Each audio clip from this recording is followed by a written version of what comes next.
आजकल दवाइयों पे बहुत बड़ा स्कैम चल रहा है। यदि आपका डॉक्टर आपको इस तरीके का प्रिस्क्रिप्शन लिख के देता है तो बहुत ज़्यादा चांसेस हैं कि आपके साथ भी ये फ्रॉड हो रहा हो।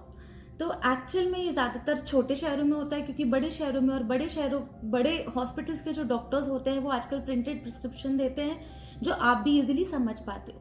मेरा नाम डॉक्टर मिली है और मैं अपने चैनल पे स्किन, हेयर और हेल्थ से रिलेटेड वीडियोस बनाती हूँ।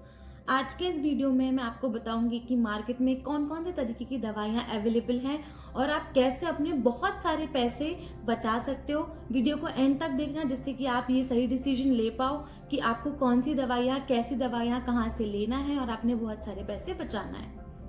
अब सबसे पहले ये समझते हैं कि मार्केट में कौन कौन से तरीके की दवाइयाँ अवेलेबल हैं। इंडियन मार्केट में 3 तरीके की दवाइयाँ मिलती हैं, ब्रांडेड, लोकल और जेनेरिक।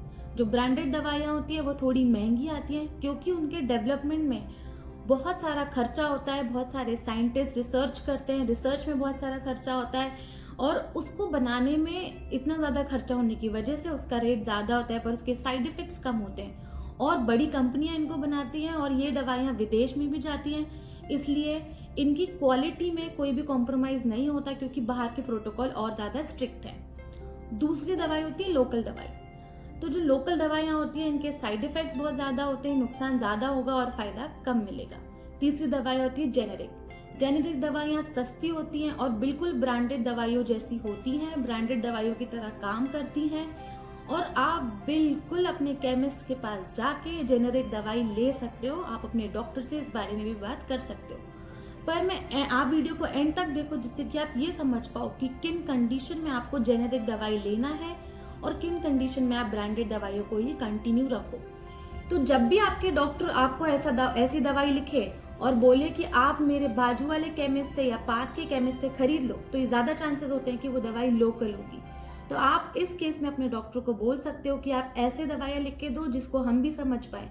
ज़्यादातर इन केसेस में ऐसा होता है कि आप कहीं और किसी केमिस्ट के पास जाओगे, मेडिकल स्टोर पे जाओगे तो वो हैंड राइटिंग समझ नहीं पाते, सिर्फ उनका पास वाला केमिस्ट ही उस हैंड राइटिंग को समझ पाता है। गुवाहाटी में एक ऐसा केस हुआ, हैंड राइटिंग के वजह से किसी और स्टोर से जाके उन अंकल ने दवाई ली, डॉक्टर ने उनको दर्द की दवाई प्रिस्क्राइब की थी, वो शुगर की दवाई खाते रहे और हाइपोग्लाइसेमिया होने की वजह से उनको आईसीयू में एडमिट करना पड़ा। तो जब भी आपके डॉक्टर आपका कोई ऐसा प्रिस्क्रिप्शन लिखते हैं जो आपको समझ नहीं आ रहा है या वो बोलते हैं कि आप पास वाले केमिस्ट से ले लो, उस केस में आप अपने डॉक्टर को बोल सकते हो कि आप हमें बता दीजिए, आप इतना क्लियर लिखिए कि हम कहीं और से भी इसको ले पाए। यदि आप अपने डॉक्टर के पास जाते हो और वो आपको ब्रांडेड दवाई लिखते हैं तो आप उनसे पूछ सकते हो क्या मैं इस दवाई का जेनेरिक वर्जन ले सकता हूँ। और यदि आप अपने डॉक्टर से ये पूछोगे कि कौन सा बेस्ट है तो ऑब्वियसली जेनेरिक, पर हर केस में ये बेस्ट नहीं होता। ऑलमोस्ट हर दवाइयाँ जेनेरिक वर्जन में अवेलेबल होती है मार्केट में, वो सस्ती होती हैं, वो इक्वली इफेक्टिव होती हैं, सेम खाने का तरीका होता है, सेम डोज होता है, सब कुछ सेम होता है, वो आपको बिल्कुल फायदा भी करेंगी और आपके पैसे भी कम लगेंगे। पर सब केसेस में नहीं होता। किन केसेस में आपको इस चीज़ का ध्यान रखना है कि आपको ब्रांडेड दवाइयाँ खाना है या जेनेरिक, वो मैं आपको बताऊंगी। उससे पहले हम ये समझ लेते हैं कि ब्रांडेड दवाई और जेनेरिक दवाई में डिफरेंस क्या है। यदि वो सेम असर कर रही है तो एक सस्ती और एक महंगी क्यों है।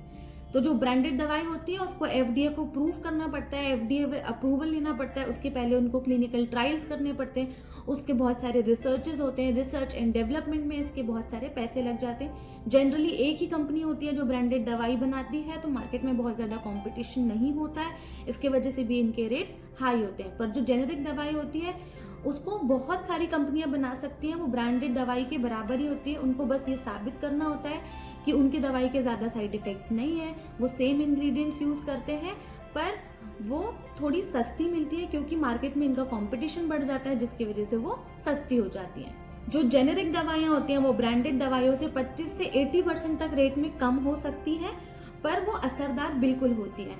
ट्रेडमार्क कानून के मुताबिक वो सेम कलर की, सेम पैकेजिंग में या सेम तरह की नहीं दिखेंगी, सेम शेप की नहीं दिखेंगी, वो अलग दिख सकती हैं, पर वो असरदार बिल्कुल होती है। उनके खाने का तरीका भी वही होता है, डोज भी वही होता है जो ब्रांडेड दवाई का होता है और आप बिल्कुल इसको ले सकते हो। ये एक बेटर ऑप्शन होता है। अब हमें दोनों के डिफरेंस से ये तो पता चल गया कि हमें कौन सी दवाई लेना है, ऑब्वियसली जेनेरिक। पर किस केस में हम जेनेरिक दवाई नहीं ले सकते। तो सबसे पहले, यदि आपको जो डॉक्टर ने दवाई लिखी है उसका जेनेरिक वर्जन उपलब्ध नहीं है तो फिर आप उसे नहीं ले सकते।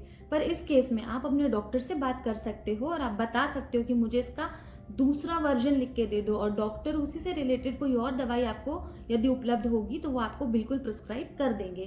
तो इस बारे में आप अपने डॉक्टर से बात कर सकते हो। दूसरा, नैरो थेरेपेटिक इंडेक्स वाली दवाएं। इन दवाइयों को इसलिए आप मत लो क्योंकि यदि इसका डोज और मेडिसिन का ब्लड कंसेंट्रेशन थोड़ा चेंज होता है तो इसके रिएक्शंस हो सकते हैं। स्टडीज में ऐसा पाया गया है कि जब भी हम स्विच करते हैं जेनेरिक से ब्रांडेड या ब्रांडेड से जेनेरिक तो कुछ साइड इफेक्ट्स इंक्रीज हो जाते हैं, जैसे कि खून पतले करने वाली दवा में, थायराइड की दवा में, लिथियम में, एंटी एपिलेप्टिक दवाइयों में ऐसा होता है।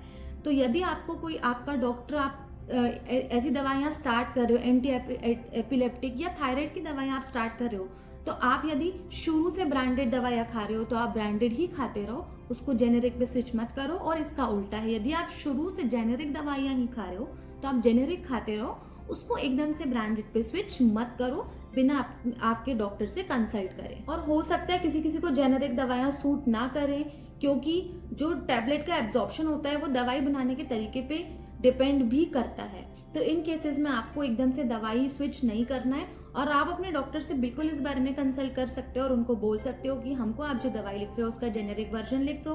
वो थोड़ा सस्ता भी पड़ता है, किफ़ायती भी होता है, और आप अपने इसके दवाइयों के होने वाले स्कैम से भी बच सकते हो। आशा करती हूँ मेरी इस वीडियो से आपको बहुत सारी नॉलेज मिल गई होगी। यदि आपको मेरी वीडियो पसंद आई है तो इसे लाइक कर दीजिए, मेरे चैनल को सब्सक्राइब कर दीजिए और बहुत सारे लोगों से शेयर कर दीजिए।